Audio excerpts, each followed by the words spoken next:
Olá para você que nos ouve pela Rádio Defensoria, eu sou Adriana Paulino e nós estamos aqui para mais uma edição do Entrevistas DPE e nessa conversa de hoje eu vou trazer muita informação para você entender a mudança, a substituição do RG pelo CPF e os seus benefícios aqui no Entrevistas DPE. É só ficar ligadinho porque o nosso convidado de hoje vai nos trazer todas essas informações e esses esclarecimentos. Eu estou aqui com o Gabriel Gileme, advogado. Seja muito bem-vindo, Gabriel, ao Entrevistas DPE. Muito obrigado, boa tarde.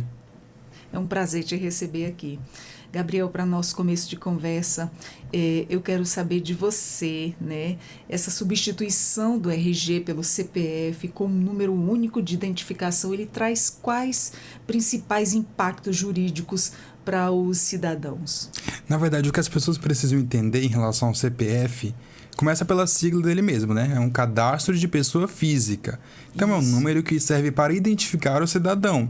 Assim como nós temos em relação às empresas, que é o CNPJ, Cadastro Nacional de Pessoa Jurídica. No caso das empresas, nós tínhamos só um único dado, que era o CNPJ. Já para as pessoas físicas, nós tínhamos o CPF e o RG.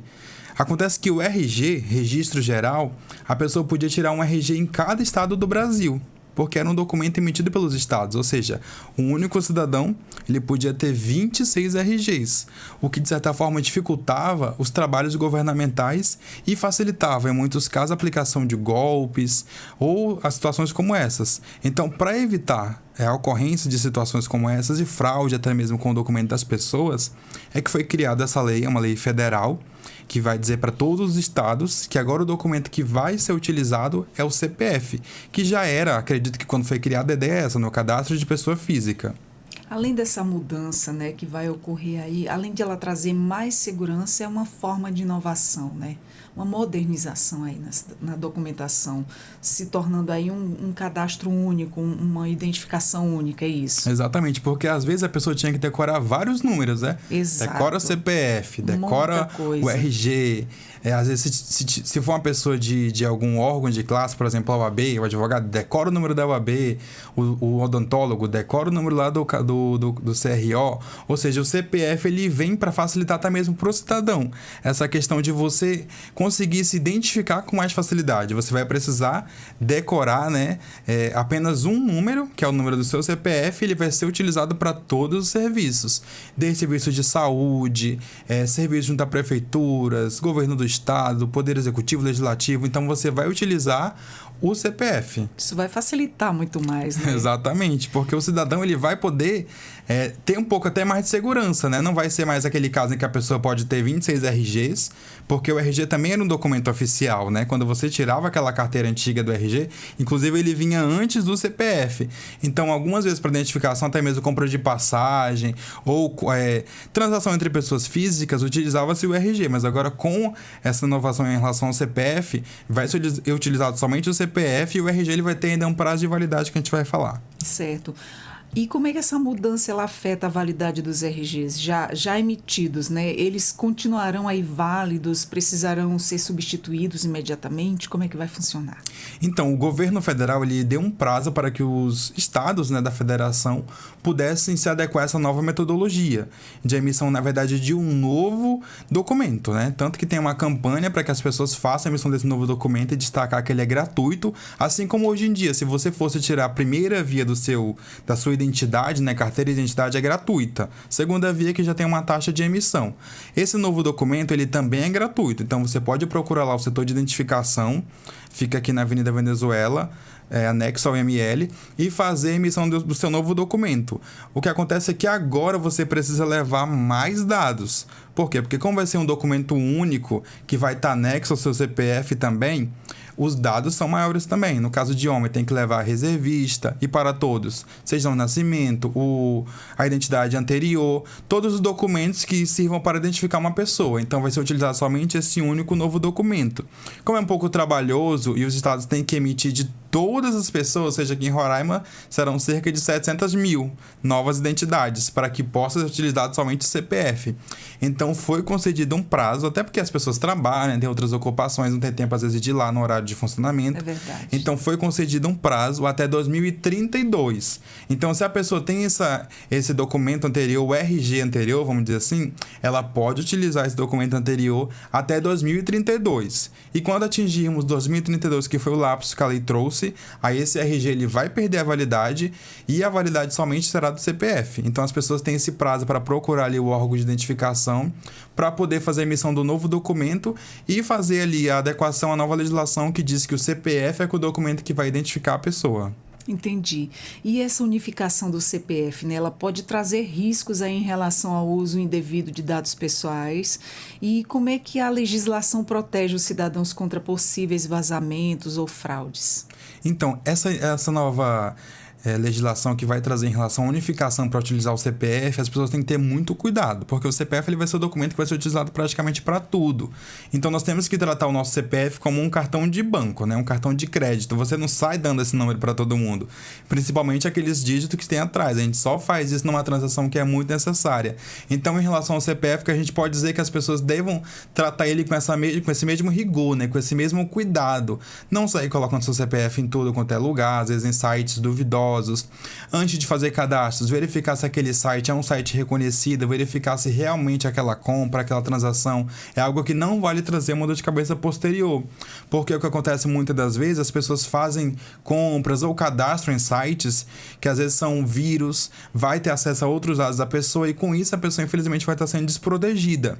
No Brasil nós temos a Lei de Proteção de Dados, que é a LGPD, que é uma legislação que trata exatamente sobre a proteção de dados das pessoas. Então, ela vai também estar sendo aplicada em relação a esses casos em que envolva ali fraudes ou tentativa de hackeamento de dados em relação ao novo CPF. Justamente por isso que tem esse prazo, né? Enquanto isso, os órgãos de governo, tanto o Poder Executivo Estadual, o Poder Executivo da União, vão estar se adequando para poder também verificar as mudanças necessárias para poder proteger esse dado da pessoa, considerando que o RG, né, antes a gente podia utilizar os dois, né, ou um ou outro, e agora vai ser só o CPF, então os órgãos também vão estar buscando proteger as pessoas, mas as pessoas têm que ter essa consciência de usar também de forma consciente o CPF, assim como dados de cartão de crédito, hoje em dia a gente tem bastante cuidado, Exato. Ter também o cuidado necessário com o seu CPF. Muito cuidado, né, com os golpes, as clonagens. Exatamente, isso. Porque às vezes até ali no caixa mesmo já tem ali uma coisa para detectar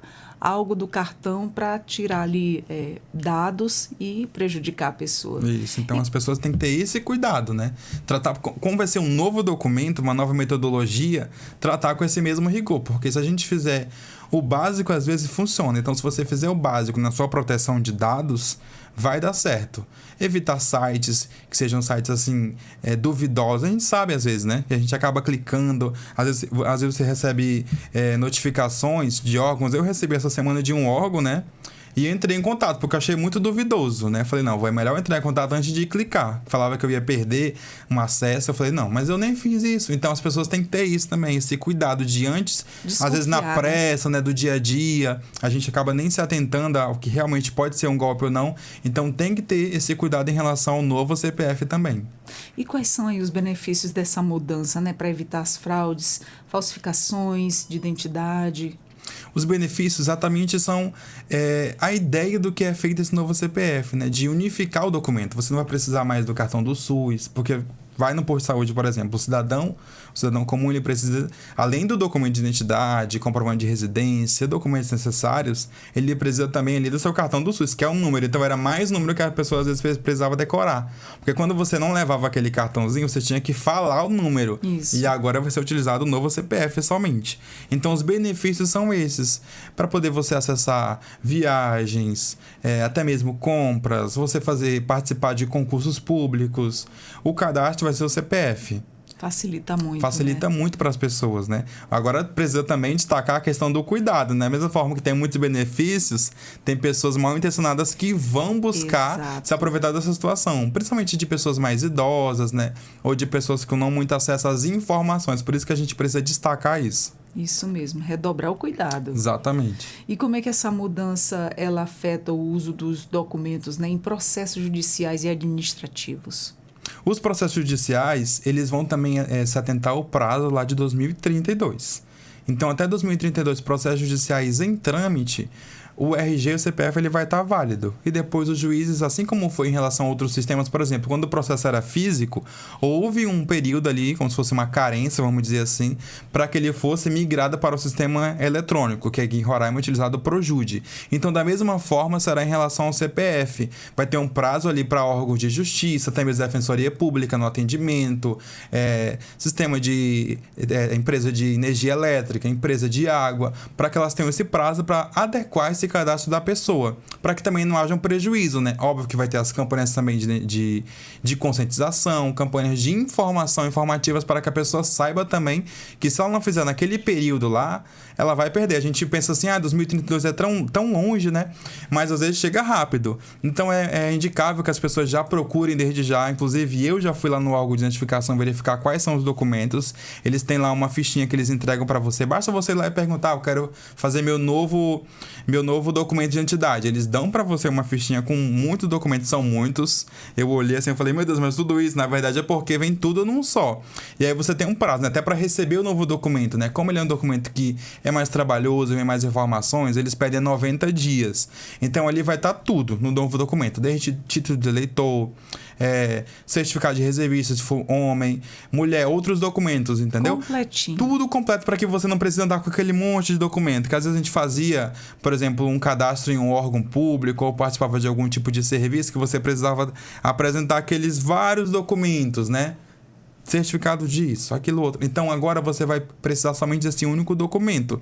Então, como é um pouco trabalhoso, é que tem esse prazo para que todos possam se adequar. Desde as pessoas físicas, né, que são as pessoas que vão estar contempladas por esse novo CPF, até órgãos e entidades também. São melhorias, mas requer um cuidado com um documento só, né? Exatamente. É muita informação Isso. em um documento só. E as empresas privadas, elas também devem adotar o CPF como a única forma de identificação? Ou como é que isso pode impactar contratos e cadastros? Em relação a contratos e cadastros, para você fazer a contratação de uma pessoa, hoje em dia você precisa também seguir vários critérios, né? Verificar, às vezes, certidões junto aos tribunais cíveis, criminais, enfim. E o CPF, ele também vai servir para poder identificar. Hoje em dia, por exemplo, no Tribunal de Justiça, você consegue puxar uma certidão só com CPF. Então, os demais poderes, né? Tribunal de Justiça do Estado, Justiça Federal vão se adequar também a isso, para que esse documento seja utilizado nesse sentido. Da mesma forma, a contratação de pessoas. Então, para você contratar uma pessoa também vai ser mais fácil, porque você não vai precisar daqueles vários dados ou fazer aquelas várias consultas. Com um único documento, você vai ter acesso às informações necessárias. E vai se adequar também à Justiça do Trabalho, né? Para essa nova metodologia dos contratos de trabalho, que são mudanças, né? O mundo vai mudando, a gente tem que acompanhar também. Exatamente, a gente tem que ir evoluindo junto. Exatamente. E doutor Gabriel, para quem tem dupla cidadania, né? Como é que fica essa questão da identidade brasileira em relação a documentos internacionais? Em relação a documentos internacionais, dupla cidadania é uma temática bem específica, né? Por exemplo, temos agora cidadãos oriundos da Venezuela, cidadãos oriundos da Guiana Inglesa, tem do Haiti, vários países, pessoas que têm migrado para o Brasil. E eles têm os documentos deles lá no país de origem, e aqui no Brasil eles tiram um novo documento também. Por exemplo, cidadãos oriundos da Venezuela, né, os venezuelanos. Quando eles chegam ao Brasil, eles procuram ali a Polícia Federal para fazer um documento para eles poderem ter acesso aos serviços no Brasil. E lá é exatamente onde está o CPF, que é o documento que eles geram primeiramente, né? Porque eles não podem ter acesso a outros documentos que requerem um pouco mais de tempo de residência no país. Então, para esses cidadãos, o CPF ele vai ter validade no Brasil, né? O país onde eles estiverem, e o documento deles lá do país dele no país onde eles tiverem origem. Entendi. E há alguma penalidade prevista aí, né, para os órgãos ou estados que não cumprirem os prazos estabelecidos pela lei?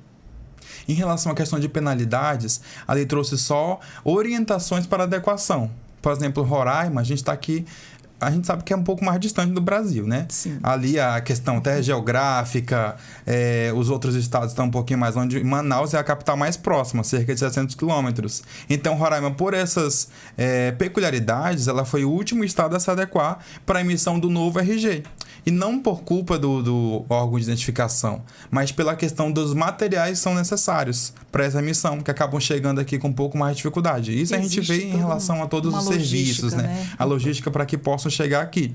E, na verdade, essa adequação a gente vê, inclusive, hoje em relação a crianças que nascem. Antigamente, os pais deixavam para registrar a criança anos depois. A gente tem crianças, casos que são registrados com 10 anos, 11 anos. Hoje em dia, quando nasce, já sai da maternidade ou do outro órgão com o seu CPF, a criança. O que ajuda a fazer com que aquele cidadão brasileiro que acabou de nascer, ele tenha acesso a esses serviços e o governo também se adequa. Então, da mesma forma que foi feito em relação a isso, os estados e municípios, eles também têm que se adequar em relação a essa nova metodologia para o novo CPF. Você falou aí na criança, né? Ela já nasce, já com certeza já vem aí com o documento, mas como é que essa mudança impacta aí na identificação de menores de idade, né? Na emissão de documentos para as crianças mesmo? Em relação às crianças, hoje em dia, tem até uma campanha para que quando a criança está na maternidade ainda, ela já tem ali pelo menos um documento que chama documento de nascido vivo, caso a criança nasça viva, né? E ali já vem constando alguns dados, né, para que até evite troca de crianças ou algum tipo de golpe em relação a crianças que eram mais comuns antigamente, considerando que não tinha tanto um rigor da lei nesse sentido, da identificação da pessoa, né? Às vezes as crianças eram matriculadas como precisavam estudar, né? No interior, inclusive, a gente verificava muito isso. Então, a criança tinha que estudar e cadê o documento? Não tinha. Aí, quando o pai ou a mãe iam, às vezes, fazer o documento, aí lá que criava o CPF da criança, informava o nome do pai, nome da mãe, nome do avô, nome da avó. E hoje em dia muda em relação a isso. Considerando as mudanças também tecnológicas, né? Inclusive, a pandemia, ela faz isso muito, né? Ela faz esse avanço tecnológico. E em relação ao CPF também. Porque agora, a criança, ela nasce e já tem esse pré-cadastro, né? Para que haja um certo combate a essas práticas. Então, já é emitido esse CPF também. E ele vai valer, não vai ter, né? Destacar que ele não vai deixar de utilizar. O que vamos deixar de utilizar é o RG. Até porque é uma prática que para evitar justamente golpes, né? Então, se continuasse utilizando o RG, para que faria a mudança, né? Seria uma mudança sem nenhuma efetividade na vida das pessoas, né? Então, tem que também trazer uma efetividade, tem que trazer uma novidade, porque senão vai ser uma mudança só no papel. E, na verdade, essa mudança, como ela traz que tem um prazo para adequação e que depois vai valer só o CPF, então tem sim essa efetividade na vida das pessoas e principalmente na questão documental. Eu mesmo já fiz e é muito bom, porque você viaja, eu ando só agora com a minha nova carteira de identidade, que lá tem tudo, né? Inclusive o título de eleitor você não precisar mais usar, porque para votar precisa de um documento com foto, né? Só que precisa também do seu título de eleitor. E na nova documento de identidade já tem constando lá. Então, é muito bom para isso, para que você também às vezes não perca o documento. Tem gente que brinca que só acha o título quando vai votar, né? Exatamente. E agora vai estar na carteira de identidade, que é um documento que a gente não costuma perder, porque é um documento que você utiliza com mais frequência, né? Pelos dados que lá constavam. E a ideia é fazer justamente isso, com que a pessoa utilize aquele único documento e que aquele documento ele sirva para você acessar todos os tipos de serviços. E não andar com uma pastinha cheia de papel, cheia de aquela pastinha comum que todo mundo tem na sua casa, né? Aquela pastinha que você guarda aquele monte de documentos. Ei, quem nunca, né? Vamos guardar para lembrar agora dos documentos como eram antes, né? Falar para as pessoas da geração que vai vir, né? Falar, olha, na minha geração a gente tinha vários documentos, mas agora só existe esse único documento aqui, porque às vezes as pessoas... E quando vai tirar xerox, né? De tudinho, de todos eles, nossa, aí vai tira do xerox aquele monte de documento. Então serve até pra gente guardar, é bom que as pessoas guardem, né? Até para evitar algum tipo de situação. Claro. E depois lembrar para os filhos e netos como que era na nossa época, né? Que a gente tá vivendo ainda essa mudança, né? Estamos evoluindo, né? E acompanhando aí essa evolução. Sim. E caso um cidadão ele tenha problema, né, com a transição para nova identidade, quais são aí os caminhos legais para resolver essa situação? Então, inclusive essa semana uma notícia que chamou muita atenção foi em relação à questão do CPF no Pix, né? Que a Receita Federal, o que ela está fazendo? Pessoas que têm problema com CPF e utilizavam a chave Pix CPF, porque você pode usar e-mail, número de telefone, chave aleatória ou o seu CPF, né? Geralmente o meu tá no CPF. Me fale aí o que acontece. O meu também utiliza CPF. E então as pessoas, elas utilizam... Porque as pessoas utilizam muito o CPF já, Sim. né? E aí os órgãos verificando isso é que tem essa novidade em relação ao CPF. Então, se a pessoa tem um problema com o CPF, no uso do seu CPF, ela tem que verificar em relação a qual órgão foi. Nesse caso, as pessoas vão ter... Pessoas que têm algum tipo de restrição vão ter problema com a Receita Federal. Então, procurar a Receita Federal. Se você verificar que é um órgão estadual, procurar esse órgão. E se não der certo em nenhuma das tentativas, né, amigáveis ali ou administrativas, aí a pessoa pode estar fazendo o protocolo de uma ação judicial. E se for o caso, o juiz vai deferir ou não, né, depender da necessidade, esse retorno da utilização do CPF. Mas é importante que as pessoas tenham consciência que é um documento muito sério, né? A gente está falando que o CPF também vale para o Pix. Então, dá para você fazer praticamente, hoje em dia, já praticamente tudo com o seu CPF, né? Desde compras na internet até fazer um pagamento no aplicativo do banco. Exato. Então, por isso que as pessoas têm que ter esse cuidado, né? E exatamente por isso também que os órgãos têm essa fiscalização em relação ao CPF. Hoje em dia já é uma coisa bem rígida. E com o passar do tempo, a população ela vai aumentando e as regras de fiscalização elas vão aumentando também para poder acompanhar, porque senão os órgãos de controle não conseguem mais ter acesso ao controle exatamente do que está acontecendo naquela sociedade. Muito bem. Doutor Gabriel Gileme, muita informação boa. Verdade, muita informação. Sobre evolução, sobre esse cadastro único aí em um só documento. Isso é muito bom, isso é uma inovação para a gente. Algo que eu não te perguntei, que você gostaria de estar enfatizando, deixar aqui a sua mensagem final para a gente estar finalizando a nossa conversa. Agradecendo pela oportunidade e dizer que, na verdade, as pessoas que têm interesse na emissão desse novo documento, hoje em dia ela nem precisa ficar naquela fila lá, que antigamente a gente sabe que as pessoas iam lá para ficar de madrugada, né, guardando um horário para poder emitir o seu novo documento de identidade, no caso de mães que tinham. Para viajar, você precisa de um documento de identidade. Infelizmente, não viaja com outro documento. Então, você precisava ficar aquele tempão. Hoje em dia, não. Você pode procurar o site lá aqui em Roraima, é o site da Polícia Civil, e lá tem uma aba, agendar para emissão de documentos de identidade. Você agenda um horário específico e ali você pode procurar naquele horário específico o órgão para emitir seu documento. Então, dizer também que é gratuito, as pessoas podem procurar, assim como serviços públicos, em sua maioria, são gratuitos, né? A emissão do novo documento de identidade, ele é gratuita também, justamente para facilitar esse acesso às pessoas. Então, dizer que é um documento que vai facilitar muito, principalmente essa questão de perca de documentos. Às vezes a pessoa perdia seu documento, era uma dificuldade para emitir um outro documento, né? Então, com o novo documento de identidade, o RG, trazendo essas inovações, vai servir para isso. Então, dizer para as pessoas terem cuidado também com o seu documento, evitar de deixar esse documento com outras pessoas, guardar com cuidado também, né? Se for deixar na sua carteira, ou outro local na sua residência, ou local de trabalho, para que outras pessoas não tenham acesso, e evitar também essa questão de golpe, porque isso traz uma dor de cabeça para a pessoa, né? E, às vezes acaba até trazendo um desconforto maior. Então é isso. Agradecer pela oportunidade. Vai ser uma inovação que vai realmente mudar a vivência das pessoas, né? A forma das pessoas se relacionarem com as outras, principalmente utilizando um pouco mais esse documento. Vai trazer mais segurança também, porque não vai ser mais possível você ter 26 RGs diferentes, até para os estados também, municípios. E vai trazer mais confiabilidade nas relações entre as pessoas também. E prazo vai ter o suficiente, né? E prazo o brasileiro suficiente. Não deixar para a última hora. Mas a gente espera que em 2032 a gente não veja aquela fila, né? Não que as pessoas possam que as pessoas possam se adequar antes para ter acesso aos benefícios antes também, né? É tão bom quando você tem um serviço que realmente é algo que vá facilitar a sua vida. Então, se for algo que não só em relação ao CPF, né? Mas em relação a serviços públicos, se você vê que é algo que vai facilitar a sua vida, a vida de suas famílias, seus familiares e amigos, procure logo, adeque-se logo, porque é tão bom você ter acesso a uma novidade, né? Você ter acesso a um serviço de qualidade também. Então, em relação à carteira de identidade, a gente indica isso para as pessoas também. E algo que vai facilitar a vida de todo mundo, né? Exatamente. Doutor, muito obrigada por todas essas informações maravilhosas, que é informação de inovação aí pra gente, isso é muito bom. Coisas que vêm para melhorar a nossa vida, para evoluir, para nossa evolução. Muito obrigada. Quero dizer que o Entrevistas DPE está sempre de portas abertas. Obrigado. Obrigada. Nós conversamos com o doutor Gabriel Gileme, advogado, que nos explicou tudo minuciosamente sobre a substituição do RG pelo CPF e todos os seus benefícios aqui no Entrevistas DPE. Eu vou ficando por aqui. Você acessa os nossos conteúdos pelo YouTube, Deezer e Spotify aqui na Rádio Defensoria. E eu sou Adriana Paulino e até a próxima. Tchau, tchau!